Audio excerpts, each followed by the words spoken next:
السلام علیکم ورحمۃ اللہ وبرکاتہ۔ ہم آپ کو حضور صلی اللہ علیہ وسلم کی مکی زندگی کے بارے میں بتا چکے ہیں۔ آج ہم آپ کو حضور صلی اللہ علیہ وسلم کی مدنی زندگی کے بارے میں بتانے والے ہیں۔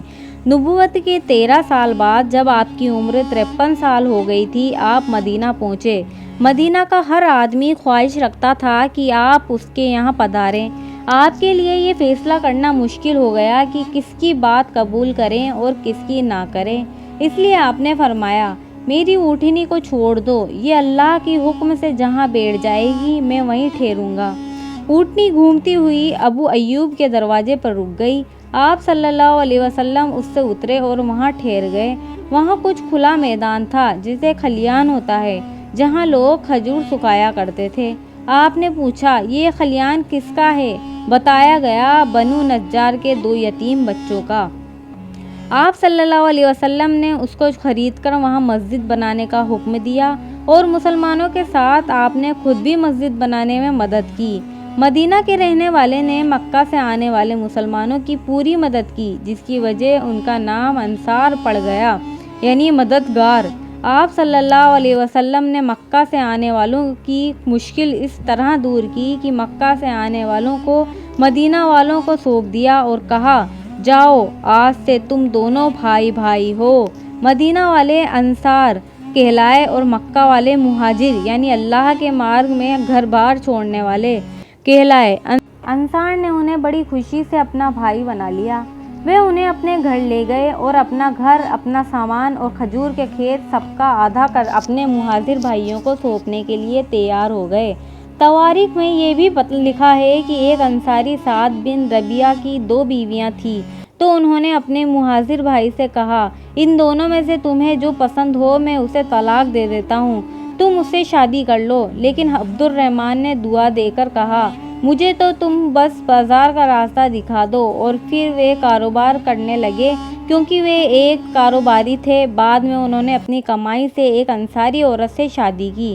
نبی صلی اللہ علیہ وسلم نے جب ان کے ہاتھ پر گیروا رنگ دیکھا تو پوچھا، یہ کیا ہے؟ جواب دیا، ایک انصاری عورت سے شادی کی ہے۔ آپ نے فرمایا، پھر تو تم کو ولیمہ کرنا چاہیے، چاہے وہ ایک بکری ہی کیوں نہ ہو۔ اس طرح انصار نے ایسا نمونہ پیش کیا جو قیامت تک روشنی دکھاتا رہے گا۔ قرآن نے ان کی تعریف اس طرح کی، جو لوگ ان سے پہلے سے اس گھر مدینے میں بسے ہوئے ہیں اور ایمان رکھتے ہیں، وہ ان سے پیار کرتے ہیں۔ جو ہجرت کر کے ان کے یہاں آئے اور اپنے دلوں میں اس سے کوئی کھٹک نہیں پاتے، جو کچھ ان کو دیا جائے اور انہیں اپنے مقابلے میں فوقیت دیتے ہیں، چاہے خود انہیں ضرورت ہی کیوں نہ ہو، اور جو اپنے من کے لالچ اور دل کی تنگی سے بچا لیے جائیں، وہی فتح پراپت کرنے والے ہیں۔ سورہ 59 الحج آیت 9۔ مہاجر بھائی بھی کوئی لالچی نہیں تھے، انہوں نے ان کے برتاؤ کا اچھا بدلہ دیا۔ مدینہ میں عرب اور یہودی آباد تھے۔ اسلام عربوں میں بڑی تیزی سے پھیل رہا تھا، بلکہ اگر یہ کہا جائے تو صحیح ہے کہ کوئی ایسا گھر نہیں تھا جس میں کوئی آدمی مسلمان نہ ہو گیا ہو۔ اب یہ ڈر تھا کہ مکہ کے کافر دوسرے عربوں کو نبی صلی اللہ علیہ وسلم تથا مسلمانوں کے خلاف بھڑکا کر کہیں جنگ نہ چھیڑ دے۔ اس لیے نبی صلی اللہ علیہ وسلم نے مدینہ کے یہودیوں سے ایک صلح کر لی، وہ یہ کہ باہر سے حملہ ہونے کی صورت میں وہ مسلمانوں کی مدد کریں گے اور اسلام کی بڑھتی ہوئی طاقت سے ان کو کوئی نقصان نہیں پہنچے گا۔ اور مدینہ پر کسی نے چڑھائی کی تو مسلمان ان کی حفاظت کریں گے۔ بدر اس گاؤں کا نام ہے جو مدینہ سے 80 میل دور دکشن پشچم کی طرف ہے۔